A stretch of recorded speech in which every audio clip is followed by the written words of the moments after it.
Olá, tudo bem? Eu sou Rafael Ribeiro, professor de teologia, e hoje nós vamos dar continuidade à nossa matéria sobre a ética cristã.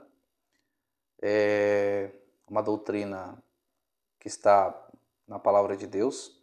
Então hoje nós vamos falar a respeito da ética cristã do casamento.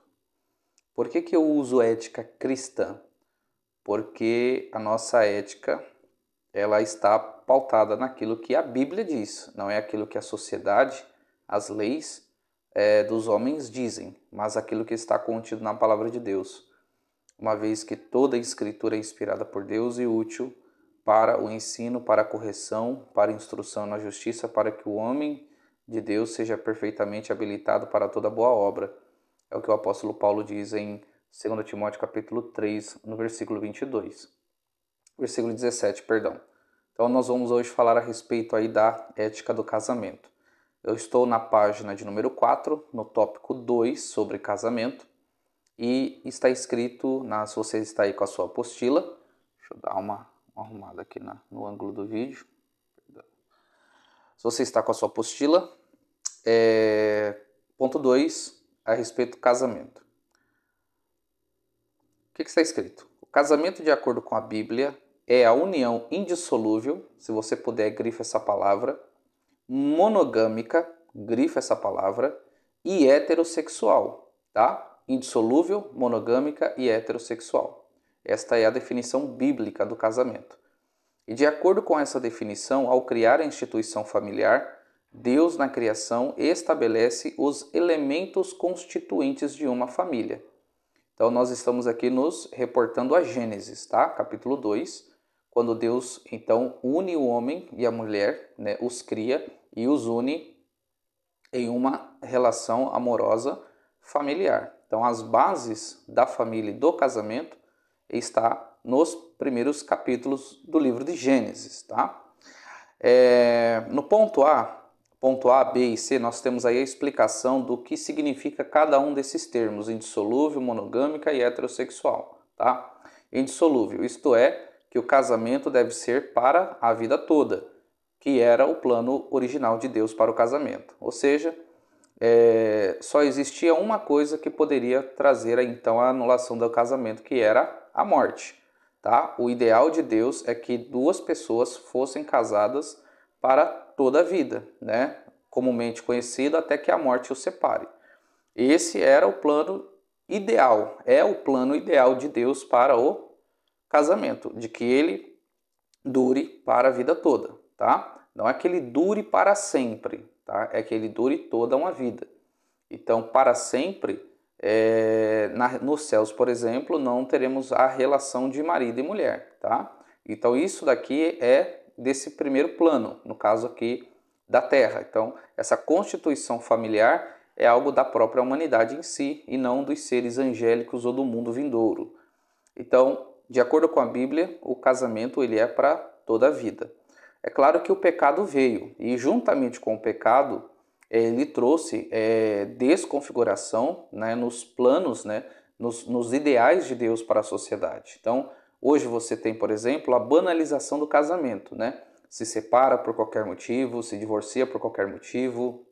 Então, incompatibilidade de gênio e outras coisas, né, que não estão respaldadas na palavra de Deus. É claro que a Bíblia ela estabelece algumas cláusulas de exceção em que, por exemplo, a dissolução de um casamento ela é validada, mas não era o plano ideal de Deus. Então, o plano ideal de Deus é que esse casamento dure para a vida toda. Esse é o propósito e o plano estabelecido pelo Senhor. Em segundo lugar, você tem aí a expressão monogâmica, né? E nesse modelo, o indivíduo se compromete a ter apenas um parceiro. Em geral, os relacionamentos monogâmicos estão relacionados à ideia de fidelidade. A monogamia é o contrário da poligamia, né? Onde existem, por exemplo, uma pessoa, né, um homem com várias mulheres, né? E você tem um outro termo que já é um termo grego chamado poliandria, que é uma mulher com vários homens, tá? E que o indivíduo tem vários parceiros. Então a poligamia veio depois da entrada do pecado no mundo através de Lameque, que é o primeiro polígamo da história. Tá? Isso está em Gênesis capítulo 4, versículo 19 e 23. Então, o ideal de Deus não era que uma pessoa tivesse vários parceiros, mas por causa que Deus é, por exemplo, um dos atributos de Deus está relacionado também que é a sua fidelidade, né? A sua imutabilidade. Deus não muda, por isso ele é fiel. Então, a ideia de uma pessoa estar casada com outra para o resto da vida e não ter outros parceiros, está ali contida a questão da fidelidade. A poligamia nunca esteve dentro dos planos ideais de Deus. Por mais que você tenha registros na Bíblia de Abraão, né? De Jacó, de Davi e de Salomão, que teve muitas mulheres, não é porque a Bíblia está narrando que esses homens tiveram muitas mulheres que ela está endossando esse comportamento para nós. Então a gente precisa ser muito equilibrado para entender esse texto dentro do seu contexto. No Novo Testamento, esse padrão não é aprovado, inclusive nas cartas de Paulo você tem até orientações aos pastores de que ele deve ser marido de uma só mulher. Então a poligamia ou a poliandria, ou ter vários parceiros, né, é aquilo que a sociedade moderna vem chamando de poliamor, né, de multiplicidade de parceiros numa relação amorosa, não está dentro dos padrões da palavra de Deus e deve ser rejeitado por nós. Então, o que a Bíblia prescreve? Um homem para uma mulher, né? O adultério é pecado, ter amantes é pecado, porque está contra a palavra de Deus. Terceiro ponto é que esse casamento ele é o que? Heterossexual, isto é, um homem e uma mulher. Não são dois homens, né? E não são duas mulheres. Deus criou seres heterossexuais, né? Iguais em importância, em responsabilidades, em valor, porém diferentes na sua constituição físico-biológica, tá? A ideia de casamento entre pessoas do mesmo sexo ou homoafetivo está em contradição com a palavra de Deus e não tem o apoio divino. É a deformação do plano ideal de Deus para a constituição familiar e social. Então, esse tipo de modelo que está sendo apresentado hoje como um substituto para a família tradicional, ele não está de acordo com a palavra de Deus. Está errado. Então, o que vale é aquilo que a Bíblia diz. Se Deus diz que Deus uniu um homem e uma mulher, o padrão para nós é um homem e uma mulher.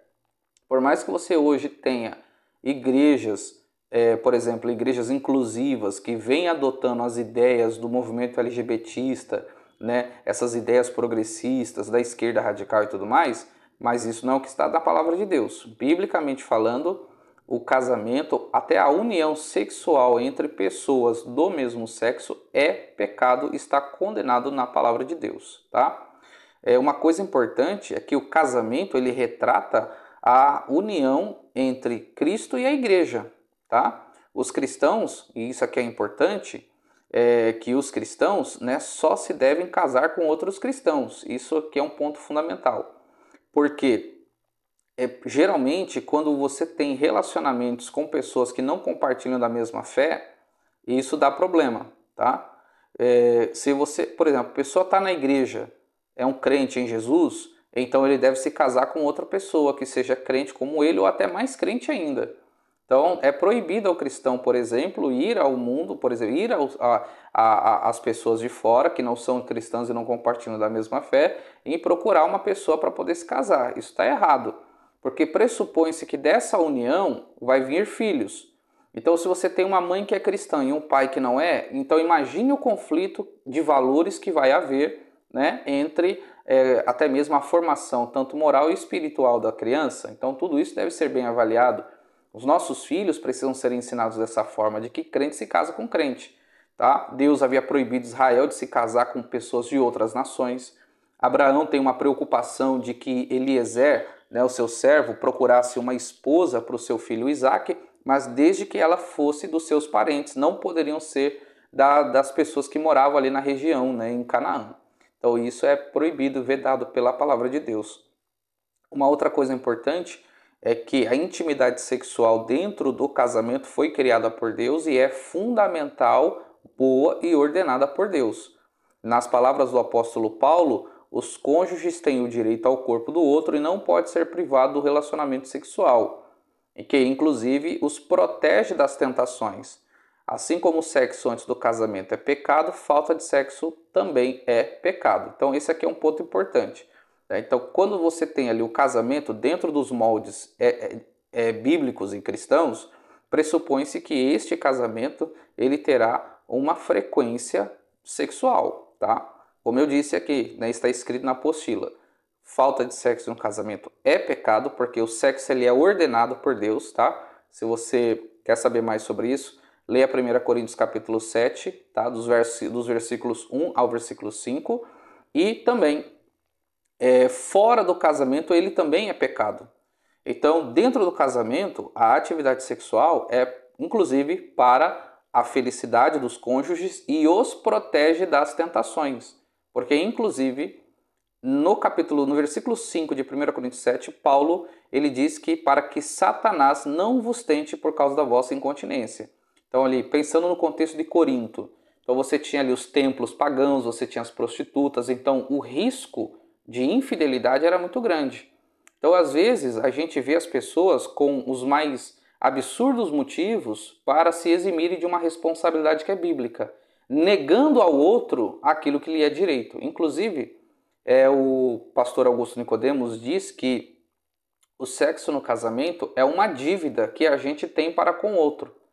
Então, como diz o apóstolo Paulo aqui em 1 Coríntios 7, de que o meu corpo, quando eu casei, pertence à minha esposa e o da minha esposa pertence a mim. Isso não significa que temos o direito de fazer aquilo que nós bem entendemos, tá? Porque nem tudo que está entre quatro paredes é certo, tá? Tem coisas que são contrárias à palavra de Deus. Por exemplo, a sodomia, né? Pressupõe-se que o sexo anal não é correto, não é certo, é errado diante da palavra de Deus. E uma vez também que ao criar, né, toda a constituição física da mulher, então Deus ele cria os órgãos, né, principalmente órgãos reprodutores, né, especificamente para fins, né, de atividade sexual. Então a gente precisa ter esse tipo de entendimento, né?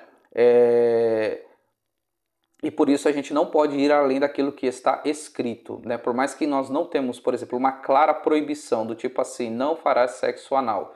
Por que ele é pecado? Porque a própria palavra de Deus diz que isso é contra a natureza. E também você tem Hebreus, né? Deixa eu abrir esse texto. Na carta aos Hebreus, no capítulo 13, se eu não me engano, capítulo 13, e o versículo 4, está escrito: digno de honra entre todos seja o matrimônio, bem como o leito conjugal sem mácula, tá? Aqui, essa palavra leito não está falando de cama, tá? A palavra leito aqui, em grego, é koité, que fala da atividade, né? Do intercurso sexual. Então, o que deve ser imaculado? A relação sexual, tá? Do casal. Tá? E, por exemplo, usos de filme como filmes pornográficos, palavreados de baixo calão, tudo aquilo que envolva um contexto que mancha a sacralidade do casamento, ela é pecado, tá? E inclusive está escrito, Deus julgará, porque Deus julgará os impuros e os adúlteros. Como é possível uma pessoa casada cometer impureza? Já parou para pensar nisso? Então, você tem aqui um precedente, inclusive, que o sexo anal está incluído nessa categoria de impureza, que macula, que mancha o relacionamento sexual do cristão. Inclusive, você tem até mesmo a ciência, né, e os médicos dizendo a respeito dos inúmeros problemas que isso causa, principalmente a constituição fisiológica da mulher. Pode acarretar problemas graves e sérios de saúde. Então, como maridos, né, eu tenho uma esposa, então nós temos que amar as nossas esposas e não podemos fazer nada que viole a sua dignidade ou que até mesmo venha lhe causar problemas de saúde ou as machuque. Então, uma vez que a Bíblia diz que temos que amar a esposa como Cristo amou a igreja, então Cristo não fez nada que ferisse e manchasse a igreja, muito pelo contrário. Ele a salvou, ele a santificou e ele a protege. E esse aí é o nosso é o nosso exemplo a ser seguido, tá? Continuando, a definição de casamento, tá? Eu estou aqui na página 5, de Deus foi concebida para se aplicar a todas as pessoas, para todos os tempos. A ética de Deus para o casamento é atemporal. Por mais que as sociedades e culturas mudem, as palavras de Deus continuam sendo a mesma para todas as pessoas e em todas as épocas. Então, por mais que a Bíblia nos oriente em como nós vivermos, isso não é algo exclusivo só dos cristãos. Isso é algo para todas as pessoas. É claro que nem todo mundo segue, porque todos pecaram e carecem da glória de Deus, é o que diz a Bíblia Sagrada. Então, o que nós precisamos entender é que, uma vez que o ser humano viola os princípios da palavra de Deus, ele está trazendo sobre si mesmo dor, luta e sofrimento. Tá bom? Então, o que é válido para o cristão com relação ao casamento também é válido para outras pessoas, mesmo que elas não sejam cristãos, tá? E, inclusive, no dia do juízo, Deus julgará essas pessoas com base nas palavras que ele mesmo disse, tá bom? Então, por mais que a sociedade mude, por mais que a cultura mude, Deus não muda, ele é imutável e as suas palavras ainda continuam sendo verdade e válidas para todas as pessoas, tá? O adultério ele é repetidamente proibido pelas Escrituras e frequentemente destrói toda a vida de uma pessoa. Né? Nas palavras de Bruce Waltke, que é um importante estudioso do Antigo Testamento, adulterar é destruir uma família. Então, o que é o adultério? É quando uma pessoa casada resolve ter um relacionamento amoroso com outra pessoa, sendo ela casada ou não. E aí isso também incorre na atividade sexual. É pecado e isso traz sérios problemas pessoais e também problemas na família, né? A gente conhece muitos casos, não só de pastores, de membros, de pessoas, que uma vez que o adultério ele é descoberto, ele produz, né, inúmeras feridas que demoram muito tempo para ser cicatrizado. Então, como nas palavras do Bruce Waltke, né, adulterar é destruir uma família. Então, o que a Bíblia nos ensina? Que a gente deve se contentar, né? Estejam contentes com aquilo que você tem, né? De repente, seu marido, a sua esposa, não é tudo aquilo que você pensa, que você pensou, que você imaginou, mas ele é seu marido, ele é sua esposa, né? Ela é sua esposa. Então você deve se contentar a isso, porque uma vez que você procura ir além disso, tentando se aventurar nas águas escuras do adultério, você vai trazer problemas e você vai sofrer as consequências, porque Deus puniu Davi por causa do pecado de adultério e um homicídio. Então isso significa que Deus também está disposto a nos corrigir e nos castigar, uma vez que a gente viole os princípios da sua palavra. Outros pecados sexuais também são proibidos pela Escritura. Por exemplo, o incesto, né, que é a relação entre parentes, né? A homossexualidade, relação de pessoas do mesmo sexo. A coabitação antes do casamento, né? São pessoas que querem, por exemplo, fazer sexo, mas não querem se casar. E a gente conhece muitas pessoas na igreja que estão nessa condição. Tá? Então isso é pecado, está errado. Se existem pessoas na igreja que estão nessa situação, qual é o ideal? Coloca a casa em ordem, conserta, se casa, para então você estar ali enquadrado certinho na palavra de Deus e não incorrer em condenação, tá bom? O Novo Testamento valoriza muito a solteirice, bem como o casamento. Então, algumas pessoas, por exemplo, elas não nascem com aptidão para o casamento. É aquilo que a Bíblia diz, Jesus os chama de eunucos, né? O eunuco no Antigo Oriente Médio eram escravos, né, que eram castrados, que tinham que tomar conta dos haréns dos reis. Mas há pessoas, por exemplo, que elas não nascem com nenhuma vontade ou disposição para o casamento. Então essas pessoas, vamos dizer assim, elas são celibatárias. Você tem, por exemplo, John Stott, né, que foi um importante pastor inglês, se eu não me engano, que ele foi celibatário, ele não teve necessidade de se casar, tá? Ele não tinha necessidades por um relacionamento tanto sexual, de ter o amor de outra pessoa por ele e assim se unir em casamento. Então há pessoas que nascem assim, e a probabilidade, a disposição que essas pessoas têm de fazer a obra de Deus, de se dedicarem mais a Deus e a sua vontade, são muito maiores, né? Então, porque quando uma vez que você é casado, você tem muitos compromissos que você tem que lidar para poder manter a sua vida de casado, né? A Bíblia diz que aquele que é casado, ele vive dividido. O que é casado cuida das coisas do mundo em como agradar a esposa, mas aquele que é solteiro cuida das coisas do Senhor em como agradar ao Senhor. Então, se você está assistindo esse vídeo e você, por exemplo, não tem nenhum desejo por casamento, então opte pela solteirice, pelo celibato, entregue sua vida a Deus e faça o seu trabalho. E assim Deus também vai te abençoar, não é errado. Tá? E há outras pessoas que não têm, né, o dom de celibato, né? Não tem aptidão para ficarem solteiras, inclusive a Bíblia trata isso como um dom até. Então a essas pessoas não é o ideal que elas permaneçam sem se casar, uma vez que, por exemplo, elas têm, por exemplo, uma aptidão, uma necessidade sexual muito grande, então é o ideal que essa pessoa se case para que ela não incorra em pecados como prostituição, fornicação e coisas desse tipo. Tá? Esse é o plano ideal, é o plano de Deus para nós. Bom, estou aí na página 6, em que agora nós vamos falar aí sobre divórcio e novo casamento. É claro que eu não vou ser exaustivo, porque há muita coisa para ser falada sobre esse assunto, então há muitos pontos de vista diferentes.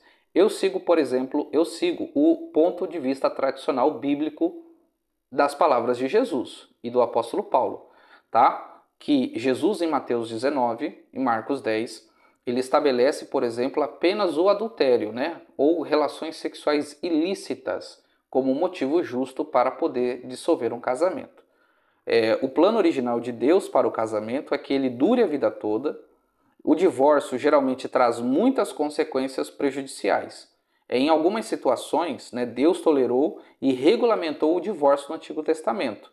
No Novo Testamento, Jesus permitiu tanto o divórcio quanto o novo casamento por causa de adultério, tá? De adultério. E Paulo acrescentou, por exemplo, a deserção irreconciliável como um segundo motivo legítimo para o divórcio. O que é a deserção irreconciliável? É quando a pessoa, por exemplo, ela tem um marido ou uma esposa que é descrente e essa pessoa resolve ir embora e não volta mais para casa. Isso é uma deserção irreconciliável. Nesse caso, essa irmã está liberada dos votos do primeiro casamento e está livre para casar-se de novo. Essa aqui é uma segunda cláusula de exceção. É claro que hoje existem outras questões, por exemplo, a violência doméstica, né? E a gente precisa ser muito equilibrado, porque eu sei que há muitas pessoas que dizem, não, olha, você tem que orar até Deus salvar seu marido. E há casos de pessoas que estavam orando para Deus salvar o marido, salvar a esposa e infelizmente acabaram morrendo por causa da violência doméstica. Então a gente tem que ter muito equilíbrio, né? O que a Bíblia nos ensina? Que a gente deve amar o próximo como a nós mesmos. Então se você tem uma pessoa que ela está numa situação de violência doméstica, o recomendável é que esta pessoa saia desse relacionamento, porque isso pode acabar até mesmo em morte, né? Acabar em morte. Às vezes você tem pais que abusam dos seus próprios filhos e tudo mais. Então isso são situações muito perigosas e complexas que deve ser acompanhado pelo pastor da igreja e em último caso, o divórcio ele é recomendado. Você tem, por exemplo, em Mateus, se você quiser, pausa aí esse vídeo, e Mateus capítulo 5, a partir no versículo 31 e 32, olha o que Jesus está dizendo. Isso aqui são palavras de Jesus, tá? Também foi dito, aquele que repudiar a sua mulher deve dar-lhe uma carta de divórcio. Ele está aqui falando de Deuteronômio 24. Aqui agora o que ele faz? Eu porém lhes digo. Esse eu porém Jesus está dando o real significado das palavras de Deuteronômio, e não de acordo com a interpretação dos mestres da lei que estavam errada.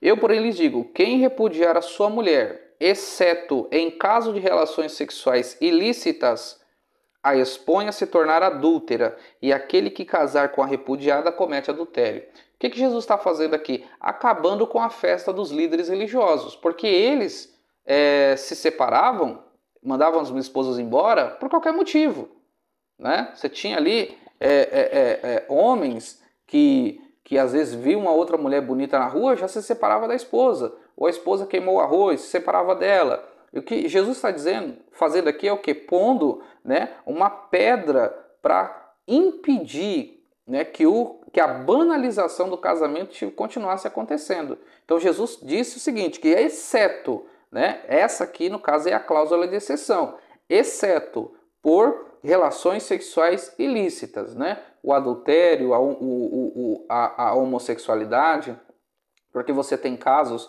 de pessoas que são casadas, mas tem uma relação homoafetiva por detrás, seja com um homem ou com uma mulher, e a Bíblia então ela abre esse precedente, ela abre essa exceção para que então o casamento seja desfeito.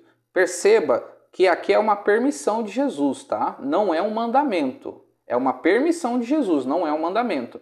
Porque pressupõe-se que o cristão ele deve perdoar, né? E nós temos que empregar todos os esforços necessários para manter o nosso casamento, tá? Eu sei que há alguns casos que realmente não tem jeito, mas no que depender de nós, temos que lutar pela restauração, pela reconciliação, né? Buscar meios que nos ajudem a superar os traumas da infidelidade. Mas o divórcio ele é permitido, porém não é ordenado. Agora as pessoas entendem hoje em dia que chegou um problema de caso de infidelidade, aí vem a receita pronta, separa, né? De acordo com as palavras de Jesus, como se isso fosse um mandamento.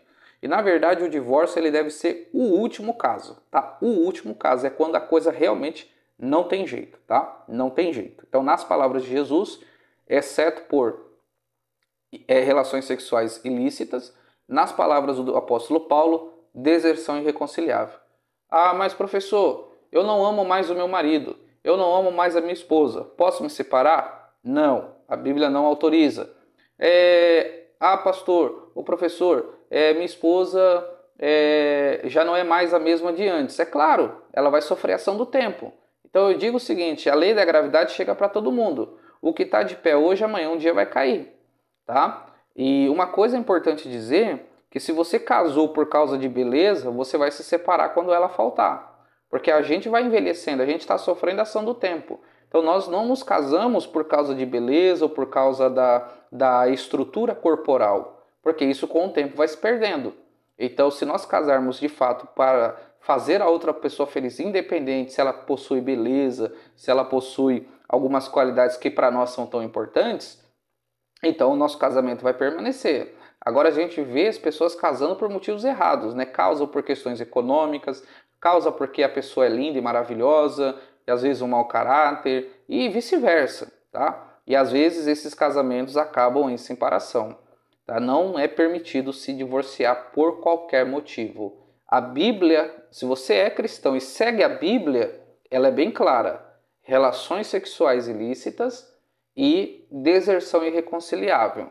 Fora isso, cada caso deve ser analisado, mas questões de gênero, de temperamento, de incompatibilidade, né, a pessoa às vezes não se dá bem, viver como amigos dentro de casa, isso não é motivo para separação, tá? Isso não é motivo para se separar. E a gente precisa tomar muito cuidado com isso, para que essa filosofia não acabe entrando em nossas igrejas e influenciando o nosso pensamento, como se aquilo fosse uma verdade para nós. Porque hoje as pessoas estão em quê? À procura da felicidade. E para serem felizes, elas querem quebrar até princípios da palavra de Deus. E uma coisa que a Bíblia deixa bem claro é que quando você quebra um princípio, esse mesmo princípio que você quebrou, ele te quebra. Sabe por quê? Porque a Bíblia diz que de Deus não se zomba. Aquilo que o homem semear, isso também ele ceifará. Então, se a gente nós temos que seguir aquilo que a Bíblia diz, porque seguindo aquilo que a Bíblia diz, nós vamos ser pessoas felizes, seremos felizes de fato e de verdade. Tá ok? Então, que este ponto fique claro aí para você. Vamos aí então agora para o ponto de número 4, que é a coabitação e fornicação. Tá?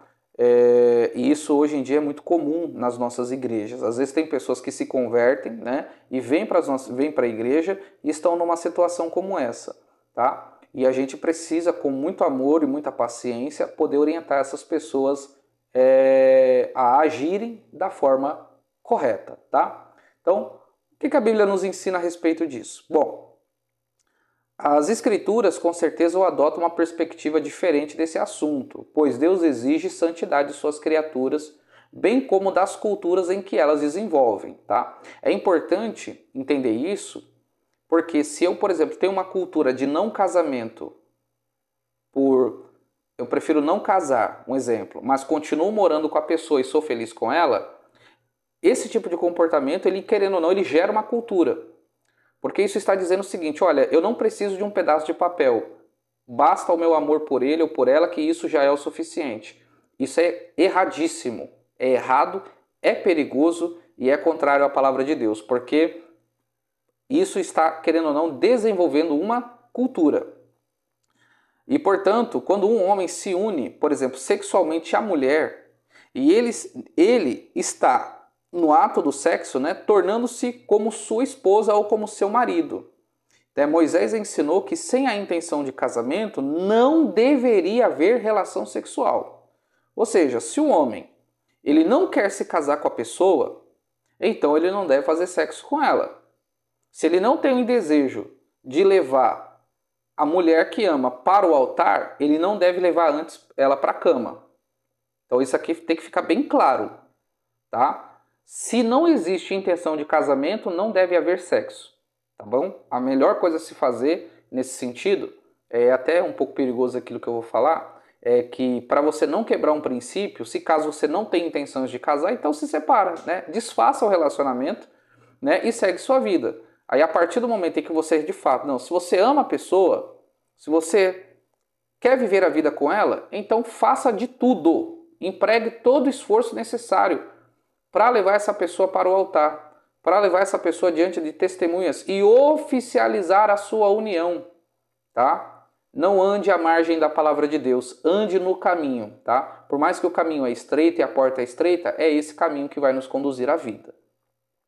Bom, a Bíblia diz que quando ocorria a relação sexual, os dois já haviam se tornado uma só carne. Não é que eles já haviam casados, tá? Isso aqui é importante. Isso aqui é importante. O sexo na cultura judaica, no Antigo Oriente, ele era a consumação que dizia, olha, aqui aconteceu um casamento. Só que na nossa sociedade, na nossa cultura, né, nós oficializamos o casamento perante o juiz, né, testemunhas, e é assinado ali a certidão de casamento. Então, a gente vem vendo uns absurdos em que líderes religiosos estão dando a bênção, unindo as pessoas e dizendo a elas, olha, vocês já estão casadas. Isso está errado. Sabe por que está errado? Porque a igreja não casa. Igreja não casa. Quem casa é o Estado.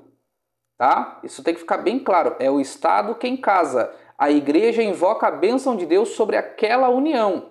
Tá bom?